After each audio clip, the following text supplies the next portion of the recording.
నేను సుధా. వార్తల్లో ముందుగా ముఖ్యాంశాలు. ఇవి మన తలరాతులు మార్చే ఎన్నికలు. ఎర్రగొంట్ల గ్రామంలో ముఖాముఖి కార్యక్రమంలో సీఎం జగన్ వెల్లడి.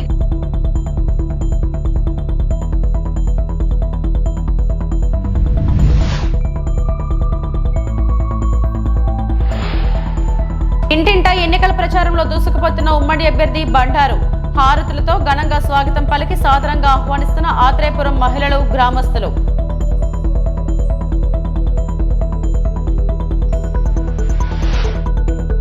సెక్యూరిటీ పెండింగ్ వేతనాలు చెల్లించాలని, సమస్యలు పరిష్కరించాలని కోరుతూ సిఐటియు జిల్లా అధ్యక్షులు CH Ammanayudu, RIMS contract and outsourcing union గౌరవ అధ్యక్షులు ప్రభుత్వాన్ని డిమాండ్. ఇవి మన తలరాతులు మార్చే ఎన్నికలు అని ఎర్రగుంట్ల గ్రామంలో ముఖాముఖి కార్యక్రమంలో సీఎం జగన్ వ్యాఖ్యానించారు. ఇంత చిన్నోడు చేసిన పనులను 14 ఏళ్ల అనుభవం చేయగలిగిందా అని ప్రశ్నించారు. రాష్ట్రం విడిపోయిన తర్వాత నాకంటే ముందు 75 ఏళ్ల ముసలైన పరిపాలన చూశారు. ఆయన 14 ఏళ్ల సీఎంగా పనిచేశారు. 45 ఏళ్లు రాజకీయ అనుభవం ఆయనకు ఉంది. నేను చాలా చిన్నవాడినే, వయసులో కూడా చిన్ననే. ఇంత చిన్నోడు చేసిన పనులు ఇదే గ్రామంలో 14 ఏళ్లు ముఖ్యమంత్రిగా పనిచేసిన వ్యక్తులు మీ గ్రామంలో చేశారా? ఆలోచన చేయండి. ఒక్కసారి ఓటు వేసే సమయంలో ఆలోచన చేయండి. మనం వేసే ఈ ఓటు మన భవిష్యత్తు కోసమే వేస్తున్నాం. ఎమ్మెల్యేకో ఎంపీకో కాదు మీరు ఓటు వేసేది మన తలరాతులు మార్చే ఎన్నికకి అని సీఎం జగన్ వ్యాఖ్యానించారు. ఈ 58 నెలల కాలంలోనే మార్పు తీసుకుని వచ్చాడు, గమనించమని చెప్పి కోరుతా ఉన్నా. ఈరోజు మీ అందరితో కూడా ఈ విషయాలన్నీ కూడా చెబుతూ ఈ మార్పు కొనసాగడం ఎంత అవసరమో ఆలోచన చేయమని అడుగుతా ఉన్నా. మీ అందరితో కూడా నేను ఇదే కోరుతా ఉన్నా. ఎందుకనంటే ఈరోజు నేను ప్రతి ఒక్కరూ గత ఎన్నికల్లో నాకు ఓటు వేయని వారిని కూడా అడుగుతా ఉన్నా. రకరకాల కారణాలు కావచ్చు, కులం కావచ్చు, లేదా పార్టీలో అభిమానించే వాళ్ళు వేరే వాళ్ళు అయి ఉండొచ్చు, రకరకాల కారణాలు అయి ఉండొచ్చు. కానీ వాళ్ళందరినీ కూడా అడుగుతా ఉన్నా, ఒక్కసారి ఇంటికి వెళ్ళండి. ఇంటికి వెళ్ళిన తర్వాత ఓటు వేసేటప్పుడు కేవలం ఎమ్మెల్యేలను, ఎంపీలను ఎన్నుకునే ఓటు కాదు ఇది. మనం వేసే ఈ ఓటు మన భవిష్యత్తు కోసం ఓటు వేస్తా ఉన్నాం. చంద్రబాబును టీడీపీని ప్రజలు చెత్తబుట్టలో వేస్తారని అన్నారు వైఎస్ఆర్సీపీ రాష్ట్ర కార్యదర్శి, ప్రభుత్వ సలహాదారు సజ్జల రామకృష్ణారెడ్డి. ప్రజల్లోకి వెళ్లి ఏం చెప్పాలో చంద్రబాబుకు తెలియడం లేదని ఎద్దేవా చేశారు. కూటమి భాగంగా బీజేపీలో ఉన్న టీడీపీ నేతలకే టికెట్లు చంద్రబాబు ఇప్పించారని చెప్పుకొచ్చారు. కాగా సజ్జల గురువారం మీడియాతో మాట్లాడుతూ చంద్రబాబును ప్రజలు నమ్మడం లేదు, చంద్రబాబును టీడీపీని ప్రజలు చెత్తపుట్టలో వేశారు, చంద్రబాబు సభలకు జనం రావడం లేదు, ప్యాంట్రీ కారుపై కూడా అసత్య ప్రచారం చేశారు, అన్ని అనుమతులు తీసుకున్న ప్యాంట్రీ కారుపై తప్పుడు ప్రచారం చేశారు, ప్రజల్లోకి వెళ్లి ఏం చెప్పాలో చంద్రబాబుకు తెలియడం లేదు, బీజేపీలో ఉన్న టీడీపీ నేతలకే టికెట్లు ఇచ్చారని ఎద్దేవా చేశారు. ఉన్నప్పుడు తర్వాత డివైడ్ అయ్యాక ప్రజల అవకాశం ఇచ్చిన 14-19 మధ్య అలాగే రాష్ట్రాన్ని ఎట్లా ముంచినాడు, మొత్తం at the cost of entire state తాను కొన్ని తరాలు తిన్నా తరగనంత దోచుకున్నాడు, తాను కానీ తన కోటని. ఇవన్నీ జగన్మోహన్ రెడ్డి గారికి ఆపాదించాలనేది ఈరోజు చూస్తున్నాడు. జనం గుర్తించినారని తెలిసినా సరే, జనం ఆల్రెడీ గుర్తించి రిజెక్ట్ చేశారని తెలిసినా సరే, తన ఊకదంపుడు దీంట్లో అంటూనే ఉన్నాడు.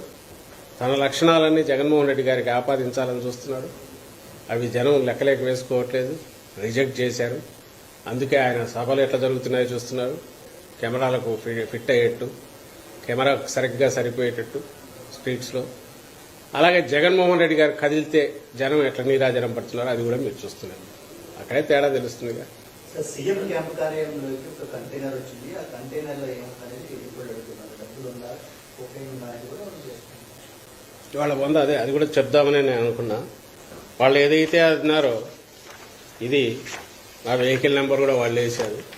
ఇది పార్టీ నుంచి అఫీషియల్గా ఆర్టీసీ నుంచి తీసుకున్న, సీఎం గారి క్యాంపెయిన్ కోసం తీసుకున్న వెహికల్ నంబర్ కూడా పెట్టి అప్లై చేసింది. ఎప్పుడు తేదీ చూడండి, ఐ థింక్ 25 చేశారు. 26వ తేదీ ఈసీ దానికి పాస్ కూడా ఇష్యూ చేసిన పాస్ ఇది. ఐ థింక్ ఈ నెంబరే చెప్పినట్టున్నారు. ఏపీ 16Z0363 ఇది దీంట్లోనే ఉంది. ప్యాంట్రీ కారు వీళ్ళు అడిగిన దాంట్లో కూడా ప్యాంట్రీ కార్ అన్నది, వాళ్ళు ఇచ్చింది కూడా దానికి ఈసీ సర్టిఫికేట్ ఇచ్చింది. ఇది ప్యాంట్రీ కార్. నేను ఇంతకంటే ఎక్కువ చెప్పాల్సిన అవసరం లేదు. వీళ్ళు గవర్నమెంట్లో ఉన్నారు, అప్పుడు ముఖ్యమంత్రిగా ఆయన తిరిగాడు, అప్పుడు ఉన్నది ఇప్పుడు అలాంటి ఫెసిలిటీనే ఉంటుంది. ముఖ్యమంత్రి పోతున్నప్పుడు పార్టీ తీసుకున్న ఫెసిలిటీ పూర్తిగా దానికి అవసరమైతే పే చేసి తీసుకున్న ఫెసిలిటీ ఇదే కాదు. దీని మీద ఐ థింక్ చంద్రబాబు నాయుడు కూడా ఇచ్చాడా లేక లోకేశ్వర్కే కన్ఫైన్ అయినాడు. ఆ ట్విట్టర్ ఎందుకు పెట్టాడో తెలియదు, అని వీళ్ళ కోసమే ఉన్నట్టుంది. అది దాని ఇంత దుర్వినియోగం ఎవరు చేసి ఉంటారు ఆ ప్లాట్ఫామ్, తండ్రి కొడుకులు చేసుకుంటా. అసలు వెనక ముందు ఎద్దు ఈనిందంటే ఇమీడియట్ కట్ అయ్యమన్నట్టు. అసలు ఎద్దు ఎంతుందా లేదా అనేది కూడా ఆలోచించాల్సిన అవసరం లేదని అనుకోవడం. దీంతోపాటు నిన్న ఇంకోటి కూడా వచ్చినట్టుంది. మా కాళహస్తిలో పార్టీ అధికారికంగా తీసుకున్న గోడౌన్లో సరుకు పెట్టుకొని ఏది బిల్లులన్నీ పే చేసి తెచ్చి పెట్టుకున్న సరుకు అన్నీ చూస్తే దాని మీద కూడా ఏదో ఇది ఉందని చెప్పి యాగీ చేసి గొడవ చేసి అధికారులు చూసేంతవరకు లాక్కపోయారు. నా అనుమానం ఏదంటే మా పార్టీ ఆఫీసులో కూడా వస్తారేమో అని. వచ్చి పార్టీ ఆఫీస్కి వచ్చినా కూడా ఇది మేము పోవాలి, టీడీపీ ఆఫీస్ మీద పోవాలి. అంటే ఏదైతే ఆథరైజ్డ్ ఇది ఉంది, అసలు లీగల్గా నడుపుతున్నది, ఏదైతే ఆర్టీసీకి పెట్టి లీగల్గా తీసుకున్నది, వీటి మీద ఇలాంటి వాటి మీద తప్పుడు కంప్లైంట్లు ఇచ్చి మీడియా ఉంది కదా అని చెప్పి దాంట్లో రచ్చ చేసి ఆ మరుసటి రోజు చేతులు దులుపుకొని దాని మీద మళ్ళీ అపాలజీ చెప్పరు, లేదా పొరపాటు అయింది అనరు, ఇంకో దాని మీద పోయి ఈ దివాళా కోరుతనం దిగజారుడుతనం కూడా నేను ఇంకా దివాళా కోరుతనం అంటే ఎత్తిపోయారు. వాళ్ళకి ఏం లేదు, చెప్పడానికి ఏం లేదు. ఒక రాజకీయ పార్టీగా ఎన్నికలు నెల 2 నెలల్లో ఉన్నప్పుడు మా అజెండా ఏంది, మేమేం చేయాలనుకుంటున్నాం అది చెప్పాలా, లేకుంటే అవతల పక్షం ప్రత్యర్థులు వాళ్ళు ఏది ఫెయిల్ అయ్యారో అది చెప్పాలా? దీన్ని చెప్పి జనం లేకపోతారా? అసలు ఏం సబ్జెక్టే లేనట్టు లేదు నిజంగా. వాళ్ళ దగ్గర జనం దగ్గరికి పోయి ఏం చెప్పాలన్నా చీకొడతారు. ఎందుకంటే ఇంతకుముందు నువ్వేం చేశావని అడుగుతారు. జగన్మోహన్ రెడ్డి గారు ఎత్తి మరీ చూపుతున్నారు, మీరు మళ్ళీ వస్తారు 14-19 వీళ్ళు ఎట్లా మోసం చేశారు మీకు గుర్తుంది కదా అని. కాబట్టి అది మాట్లాడలేరు. ఇది ఇట్లాంటివి రోజు ఒకటి పద్ధతులు లేవని ఏమొస్తుందో తెలియదు. అంత చేస్తే ఈ ఆఫీస్ కూడా అలాంటిది అంటారేమో, ఇంకోటి ఏదో ఒకటి అంటారు. దానికి మేము ఎక్స్ప్లెనేషన్ ఇవ్వాలి, లేకపోతే ఈసీ దగ్గర మీద రచ్చ చేస్తారు, ఈనాడు ఆంధ్రజ్యోతిలో బ్యానర్ ఐటమ్ చేస్తారు. వీళ్ళ బతుకంతా కూడా ఆ దింపుడు కళ్ళ ఆశ అనేది కూడా పోయినట్టుంది. అంతా అయిపోయింది, ఏం లేదు. కాబట్టి పోతూ ఇంత బోధంతే తుడుచుకుంటుంటాడు. అట్లీస్ట్ మీడియా స్పేస్ దాంతో ఇది నిండితే జగన్మోహన్ రెడ్డి గారు కానీ వైఎస్ఆర్సీపీ వాళ్ళు కానీ చెప్పడానికి అంత స్పేస్ దొరకకుండా చేయాలనే కక్కుర్తో, లేదా ఎలాగో రాలేకపోతున్నామనే దీంతో లాస్ట్లో ఉండే వాళ్ళ ఏడుపో కడుపు అంటో ఇవన్నీ కలిసి ఇలాంటి వాటికి వస్తున్నట్టున్నాయి. దయచేసి ప్రజలు అర్థం చేసుకోవాల్సింది ఇది. మరి ఏది నెల రోజులు టైం ఉన్నప్పుడు ప్రజలకు ఏం చేస్తున్నామో చెప్పాలనా, లేదా ఇలాంటి వాటికి పోతారు ఎవరన్నా? నిజమైన ఉంటే చేయొచ్చు తప్పకుండా. కానీ ఓ పార్టీ అనుకుంటే ఏదో పవన్ కళ్యాణ్ అంటే ఆయన పార్టీ లేదు ఏమి లేదు ఏదో తెలియదు తప్పు కంప్లైంట్ ఇచ్చినా అంటే అనుకోవచ్చు. వీళ్ళు అధికారంలో ఉన్నారు, అంతకుముందు చూశారు. ఇప్పుడు పార్టీ రీజనల్ పార్టీగా 40 ఏళ్ళు 45 ఏళ్ళు ఉన్నారు. వీళ్లకు సంబంధించినంత వరకు ఒక క్లారిటీ అయితే ఉండాలి పెట్టే ముందు, లేదా అధ్యక్షుడో ఆయన ముఖ్యమైన వాళ్ళు ఈసీ కంప్లైంట్ ఇచ్చే ముందు దీంట్లో కొంతన్నా సరుకుందామని చెప్పేదంటే జనం నవ్వుకుంటారా, లేకపోతే సీరియస్గా చూస్తారా అనుకోవాలి. తప్పుడు ఆరోపణలు చేసే ముందు అది ఉన్నట్లేదు, అంతా ఇంగితం అంతా పోయినట్టుంది. బీజేపీ నేతలు కోరటం వల్లే తాను మద్దతు ఇవ్వాల్సి వచ్చింది, లేకపోతే వారం రోజులు 10 రోజులు అక్కడే పోయినాగా ఢిల్లీలో తిరుగుతున్నాడు, చక్కర్లు కొడుతున్నాడు, అక్కడే తిరుగుతున్నాడు. అంతకుముందు పోయి ఒకసారి పోయి వచ్చాడు, మళ్ళీ పోయినాడు, అక్కడే తిరిగారు దర్శనం కోసం. ఇవన్నీ దేనికోసం చేసినట్టు? అక్కడ పోయి అంత ఇదిగా వచ్చి ఈరోజు వచ్చి భవిష్యత్తు తెలుగు రాదని అమిత్ షాకు మోడీకో తెలుగు అర్థం కాదులే. ఇంక ఇక్కడ ఉండేది ఎలాగో మన ఏజెంట్లే కదా, ఇక్కడ స్టేట్ లీడర్షిప్లో ఉండేది, రిపోర్ట్స్ వాళ్ళకి తెలియలేని ఆయన మాట్లాడుతున్నట్టున్నాడు. తెలుగులో మాట్లాడితే పోతుంది చెల్లుతుంది అని ప్రజలకు తెలుసు కదా. ఉత్తరాది వాళ్ళకో లేక మోడీకో అమిత్ షాకు తెలియాల్సి రాష్ట్ర ప్రజలకు తెలుసుగా ఈయన ఎంత ఆత్రంగా వాళ్ళ చుట్టూ తిరిగాడు, కేసుల నుంచి బయటపడాలని, ఎలాగో వాళ్ళతో పొత్తు పెట్టుకోవాలని చెప్పి డెస్పరేట్గా తిరిగిన చంద్రబాబు కానీ, దానికి రాయబారం ఉన్నట్టున్న పవన్ కళ్యాణ్ కానీ వీళ్ళు ఎంతగా ఇది చేశారో ప్రజలకు తెలియదా? అందరు చూస్తూనే ఉన్నారుగా. అయినా ఆయన నమ్మకం ఏంటంటే తను ఏదంటే తన మీడియాలో వస్తుంది, అది డిస్కషన్ అవుతుంది, జనం దానికి కొంత నమ్మకపోతారా అనేది ఆయన ఆశ. ఇంకా అది పోయినట్లే, ఎందుకంటే ఆయనకు తెలిసిన విద్య అదే కదా. డాక్టర్ బిఆర్ అంబేద్కర్ కోనసీమ జిల్లా కొత్తపేట మండలం ఇంటింటా ఎన్నికల ప్రచారంలో దూసుకుపోతున్న ఉమ్మడి అభ్యర్థి బండారు హారితలతో ఘనంగా స్వాగతం పలికి సాదరంగా ఆహ్వానిస్తున్న ఆత్రేయపురం మహిళలు మరియు గ్రామస్తులు. కొత్తపేట నియోజకవర్గం ఆత్రేయపురం మండలం మెర్లపాలెం గ్రామంలో ఇంటింటా సూపర్ 6 ఎన్నికల ప్రచారంలో టీడీపీ, జనసేన, బీజేపీ ఉమ్మడి అభ్యర్థి బండారు సత్యానందరావు, అమలాపురం పార్లమెంట్ అభ్యర్థి గంటి హరీష్, మధుర్ బాలయోగి పాల్గొన్నారు. కొత్తపేట నియోజకవర్గం ఉమ్మడి అభ్యర్థి బండారు మాట్లాడుతూ ఎన్నికల ప్రచారంలో పాల్గొంటున్న సందర్భంగా పెద్ద ఎత్తున అపూర్వ స్పందన వస్తుందని, వైసీపీ అరాచక పాలన అంతమొందించి ఎన్డీఏ కూటమిని అధికారంలోకి తీసుకురావడానికి ప్రజలు సంసిద్ధంగా ఉన్నారని కొనియాడారు. అలాగే రాజధాని అమరావతి నిర్మాణం కోసం, పోలవరం ప్రాజెక్టు ముందుకు సాగడం కోసం, యువత భవిష్యత్ కోసం వైసీపీ ప్రభుత్వాన్ని సాగనంపి కూటమిని అధికారంలోకి తీసుకురావడం తథ్యమని ఆశాభావం వ్యక్తం చేశారు.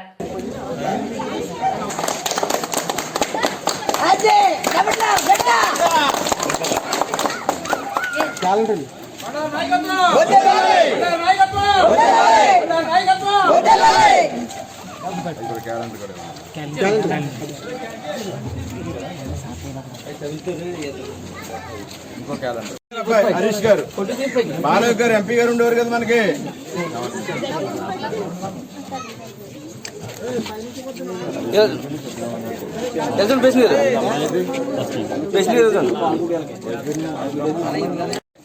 నేను గుర్తున్నానా? నన్ను గుర్తుపెట్టావా? నేను ఎవరో గుర్తుపెట్టావా? సత్యానందరావు తెలుసా? గుర్తురావు, పెద్దలు అయిపోయావు. మరి సైకిల్ గుర్తుకు ఒకటి వేయాలి, సైకిల్ గుర్తుకు ఒకటి వేయాలి. ఇదిగో గుర్తు, ఇదిగో సైకిల్ సైకిల్ సైకిల్. అమ్మా ఇద్దరు కూడా 2 ఓట్లు ఇస్తారు, 2 ఓట్లు కూడా సైకిల్.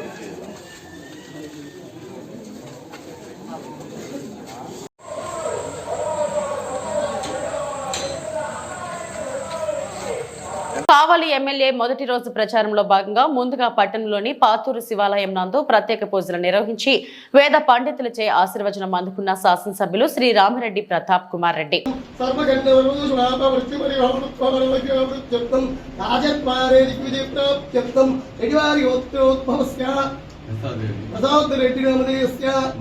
మంగమ్మ నామధేయస్య సముద్రస్య అఖిలేష్ రెడ్డి నామధేయస్య సంహితా నామధేయస్య సముద్ర దినేష్ రెడ్డి నామధేయస్య వైష్ణవ నామధేయస్య మంగమ్మ నామధేయస్య సర్వం గౌరవం స్థైర్య విజయనాభాయ చతుర్విధ వర్షార్థం దేవి మనోన్ మణి భాస్య స్వామి జయ విగ్రహం సమర్పయామి అవజ్ఞాని స్వామి సర్విత్రోపవి గంధం పుష్పమయం ప్రీం సంతుమయం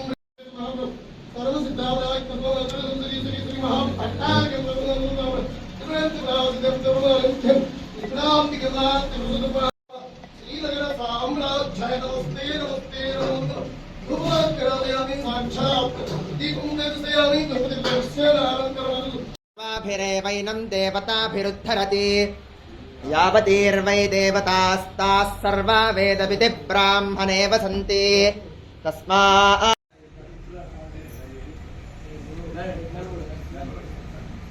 అన్న కొంచెం అన్న అన్న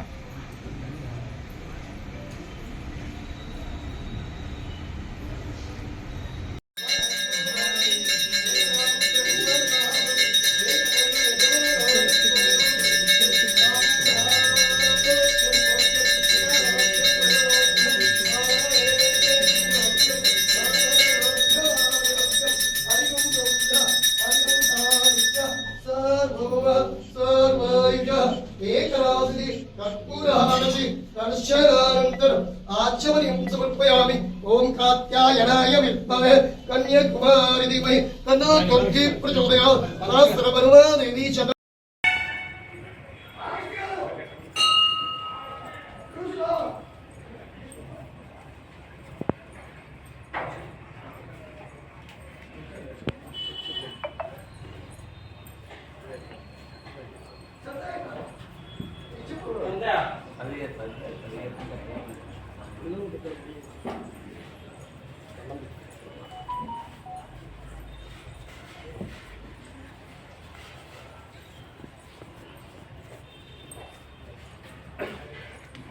శ్రీకాకుళం నియోజకవర్గం రిమ్స్ సెక్యూరిటీ పెండింగ్ వేతనాలు చెల్లించాలని సమస్యలు పరిష్కరించాలని సిఐటియు జిల్లా అధ్యక్షులు CH Ammanayudu RIMS contract and outsourcing union గౌరవ అధ్యక్షులు జి మురళి ప్రభుత్వాన్ని డిమాండ్ చేశారు.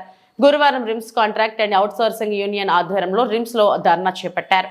ఈ సందర్భంగా వారు మాట్లాడుతూ జీవో నెంబర్ 7 ప్రకారం సక్రమంగా వేతనాలు చెల్లించాలని, ప్రతి నెల 5వ తారీఖులోపు వేతనాలు చెల్లించాలని డిమాండ్ చేశారు. అతి తక్కువ వేతనంతో సెక్యూరిటీ సిబ్బంది దుర్భర జీవితాలు అనుభవిస్తున్నారని, వారి సమస్యలు పరిష్కరించడంలో కాంట్రాక్టర్లు నిర్లక్ష్యం వహిస్తున్నారని ఆందోళన వ్యక్తం చేశారు.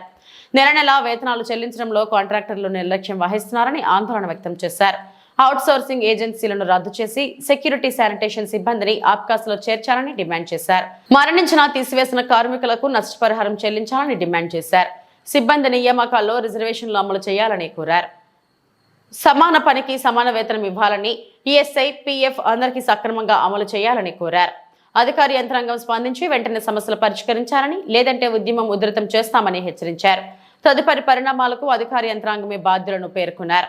ఈ కార్యక్రమంలో సిఐటియు పట్టణ convener R Prakash Rao, RIMS contract and outsourcing union అధ్యక్షులు ఎం సూర్యనారాయణ, కార్యదర్శి ఎస్ రాజేంద్ర, కోశాధికారి ఆర్ చిన్నారావు, రిమ్స్ నాయకులు కె రవికుమార్, జి అప్పన్న తదితరులు పాల్గొన్నారు. ఈ కాంట్రాక్ట్ యాజమాన్యాన్ని కూడా కోరుచున్నాము. జీతం లేనిది పనిచేయడం కష్టం కాబట్టి మేము ప్రశాంతంగా ఉద్యోగం చేయాలన్నా 10వ తారీఖులోగా జీతం అనేది ఇవ్వాల్సిన అవసరము ఏర్పడింది. అలాగే అనేక సమస్యలు ఉన్నాయి. పిఎఫ్లు అయితేనేమి, ఈఎస్ఐలు అయితేనేమి, ఇంకా మిగతా సమస్యలు కూడా జీవో నెంబరు దీని ప్రకారం కూడా జీతభత్యాలు అనేది పెంచాలి. మినిమం కనీస వేతనము, సమాన పనికి సమాన వేతనము ప్రతి కార్మికుడికి 25,000 రూపాయలు ఇస్తే కానీ సరిపోదు. ఎలక్షన్ అయిన తర్వాత మేము సమాన పనికి సమాన వేతనం ఇవ్వాలని ఆ ఇష్యూ మీద ప్రధానంగా ఫైట్ చేస్తామని కోరుతున్నాను. నా పేరు Murali, Srikakulam RIMS contract and outsourcing employees గౌరవ అధ్యక్షుడు. కర్నూలు జిల్లా కౌతాలం మండలంలో వెలిసినటువంటి పుణ్యక్షేత్రమైన శ్రీ ఉరుకుంద నరసింహ ఈరన్న స్వామి హుండీ లెక్కింపు చేపట్టారు. బుధవారం దేవాలయం అన్నదానం హుండీ లెక్కింపు చేపట్టారు. దేవస్థానం డిప్యూటీ కమిషనర్ హెచ్జి వెంకటేష్ పర్యవేక్షణలో హుండీ లెక్కింపు చేపట్టగా, దేవాలయం హుండీ చేపట్టగా 24,69,790 రూపాయలు, అన్నదానం హుండీ లెక్కింపు చేపట్టగా 5,48,384 రూపాయలు వచ్చినట్టు, గోల్డ్ 5 గ్రాముల 800 మిల్లీగ్రాములు, సిల్వర్ 4 కేజీలు 100 గ్రాములు వచ్చినట్టు తెలియజేశారు. ఈ కార్యక్రమంలో Shri PC Ramprasad, grade 1 executive officer అతోని, దేవస్థాన పర్యవేక్షకులు తదితరులు పాల్గొన్నారు.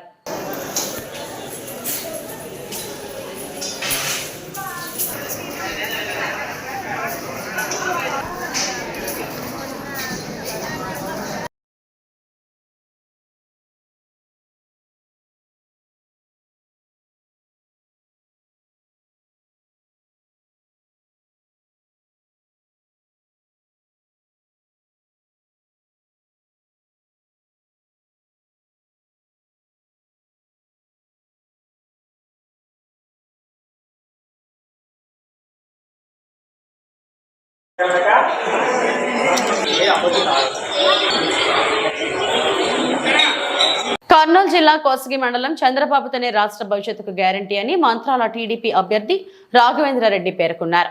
కోసగి మండల కేంద్రంలో సీనియర్ నాయకులు, కార్యకర్తలతో కలిసి భవిష్యత్తుకు గ్యారంటీ కార్యక్రమం నిర్వహించారు. ప్రతి ఇంటింటా తిరిగి చంద్రబాబు ప్రవేశపెట్టిన సూపర్ 6 పథకాలపై ప్రజలకు వివరించారు.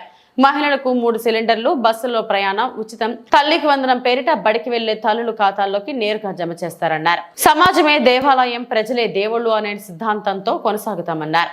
మంత్రాలయం గడ్డపై టీడీపీ జెండా ఎగరడం ఖాయమని అన్నారు.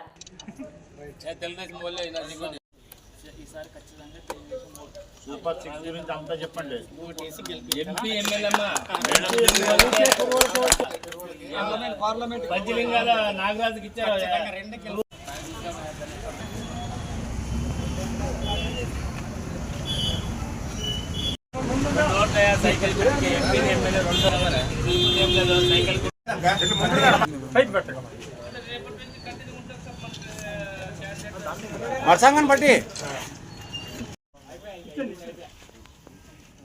పథకాల గురించి చెప్పారు రామకృష్ణ. నమస్కారం అమ్మా. రాఘవేంద్రమ్మ ఎమ్మెల్యే గొప్ప, ఎంపీ గొప్ప.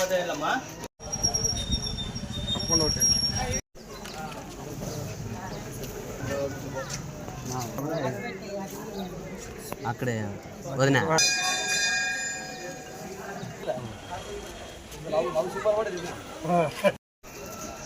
నమస్కారం రాఘవేంద్ర అమ్మ ఎమ్మెల్యే గొప్ప ఎంపీ ఉపాధ్యాయులమ్మా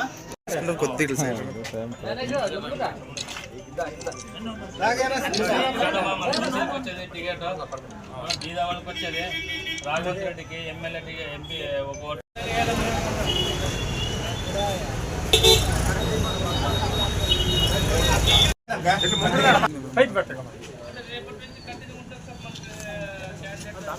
వర్షాంగాన్ని బట్టి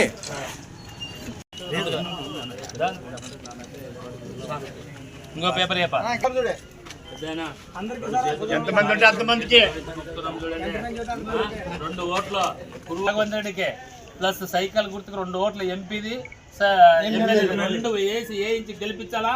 మళ్ళీ నన్ను కురువానికి వచ్చేది కాబట్టి శ్రీకాకుళం నగర కార్పొరేషన్ పరిధి స్థానిక 7వ రోడ్డు జంక్షన్ వద్ద నూతనంగా ఏర్పాటు చేసిన ఎస్కేజే శ్రీ కౌశికి జ్యువెలర్స్ ప్రారంభోత్సవ కార్యక్రమంలో పాల్గొన్న శ్రీకాకుళం నియోజకవర్గ టీడీపీ జనసేన బీజేపీ ఉమ్మడి ఎమ్మెల్యే అభ్యర్థి శ్రీ గొండు శంకర్ మరియు శ్రీకాకుళం నియోజకవర్గం మాజీ ఎమ్మెల్యే శ్రీమతి గుండా లక్ష్మి మరియు ముఖ్య నాయకులు కార్యకర్తలు అభిమానులు పాల్గొన్నారు.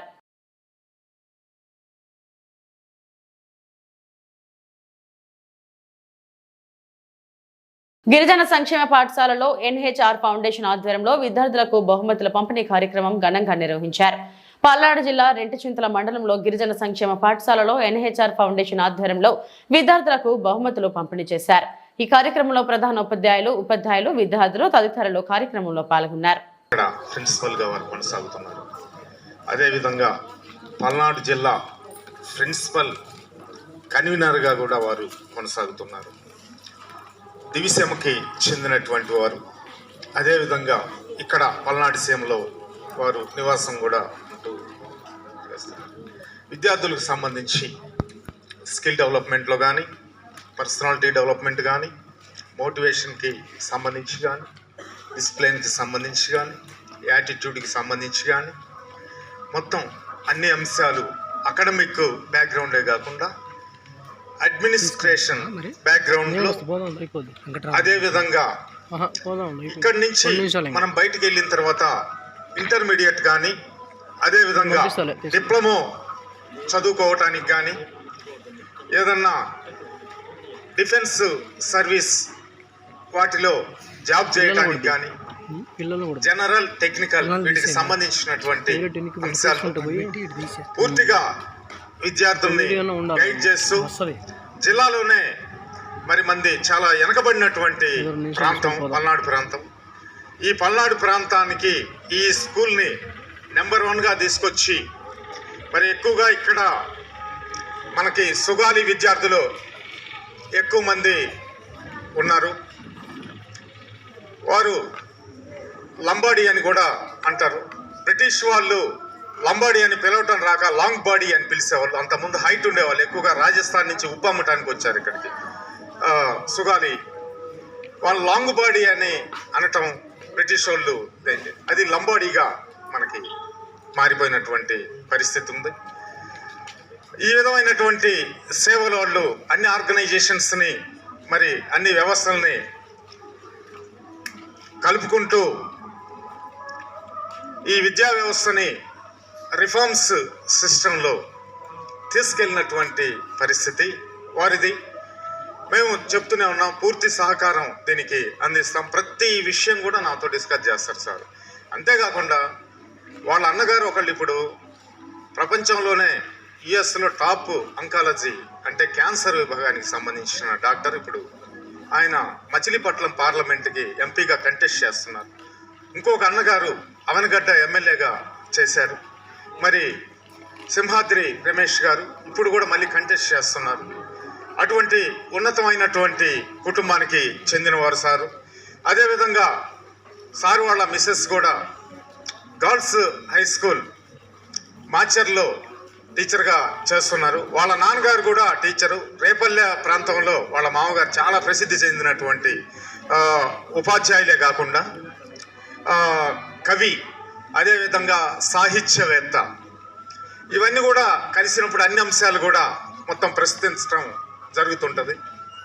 మరి ఇక్కడ చూస్తే అటు చివరి నుంచి కూర్చున్న వాళ్ళు ఇప్పుడు నారాయణపురం చిన్న మొలకే అని చెప్పి ఇప్పుడు NHRకి నారాయణపురం హనుమంతరావు గారికి బాబాయ్ అవుతారు. వారు కూడా ORSSI స్కూల్లో చేసి వాళ్ళ బ్యాచ్లో SPL స్కూల్ పీపుల్స్ లీడర్ 10వ తరగతిలో SPLగా చేయటం జరిగింది. మరి వాళ్ళ బ్యాచ్లోనే ST స్కూల్లో బండి మరే కుమారు మధ్యప్రదేశ్ DGPగా చేశారు. పల్లెల్లో వెంకటరామరెడ్డి గారు PVR రెడ్డి ఆయన కస్టమ్స్ చీఫ్ కమిషనరేట్గా గుజరాత్ స్టేట్ చేయటం జరిగింది. ఇప్పుడు మన రాష్ట్ర ప్రభుత్వంలో కూడా విద్యుత్ నియంత్రణ మండలి బోర్డు మెంబర్గా ఆయన 5 సంవత్సరాలు నామినేటెడ్ పదవిలో ఉన్నారు.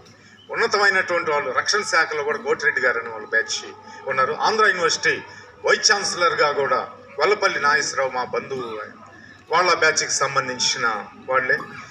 అదేవిధంగా మరి నితిన్ గడ్కరీతో పాటు చదివి ఇప్పుడు బీజేపీ పార్టీలో కూడా కీలకమైనటువంటి బిల్డింగ్ స్ట్రక్చర్లో ఉండి ఇటీవలనే మరణం పొందారు.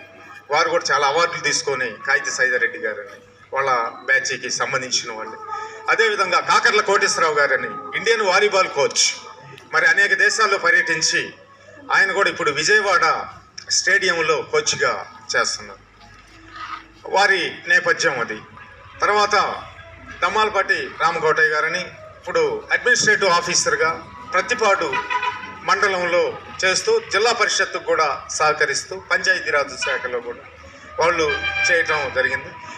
ఆంధ్రప్రదేశ్ రాష్ట్రంలో మహిళలు ధైర్యవంతులు అనేలా సీఎం వైఎస్ జగన్మోహన్ రెడ్డి శక్తినిచ్చారని ఎంపీటీసీ సభ్యురాలు స్వాతి అన్నారు. ఎర్రగుంటలో సీఎం వైఎస్ జగన్ నిర్వహించిన ముఖాముఖిలో స్వాతి మాట్లాడారు. నేను ఒక ప్రైవేట్ స్కూల్ టీచర్ని. మిమ్మల్ని మీరు మహిళలకు అందించే ధైర్యాన్ని చూసి నేను రాజకీయాల్లోకి వచ్చాను. నేను ఇప్పుడు ఎంపీటీసీగా పనిచేస్తున్నాను. దేశం మొత్తంలోనే యంగ్ అండ్ డైనమిక్ సీఎం మీరు. మిమ్మల్ని జగనన్న అనకుండా గౌరవపూర్వకంగా సార్ అని పిలుస్తాను. అన్న అంటే బంధం మాత్రమే అవుతుంది. మీకు ఎంత గౌరవం ఇచ్చినా తక్కువే. విమెన్ ఎంపవర్మెంట్తో మాకు ఎంతో శక్తిని ఇచ్చారు మీరు. ఎక్కడో ఉన్న మమ్మల్ని సమాజంలో మీ సమస్యలను పరిష్కరించుకొని సాధికారతను సాధించుకోమని 50% రిజర్వేషన్ కల్పించారు. ఏపీలో మహిళలు ధైర్యవంతులు అనిపించేలా చేశారు. మాకేం జగనన్న ఉన్నారు. పిల్లలను చదివిస్తారు. బ్యాంక్ లోన్ సహా ఏది కావాలన్నా మీ ఆధ్వర్యంలో మాకు అందుతున్నాయి. రాష్ట్రంలో పేదరికం అనే మాట డిక్షనరీ నుండి నెమ్మదిగా తగ్గిపోతుంది. గ్రామానికి విచ్చేసినందుకు చాలా అంటే చాలా హ్యాపీ సార్. స్వాగతం సార్, సుస్వాగతం sir. Only one and only great CM in India sir.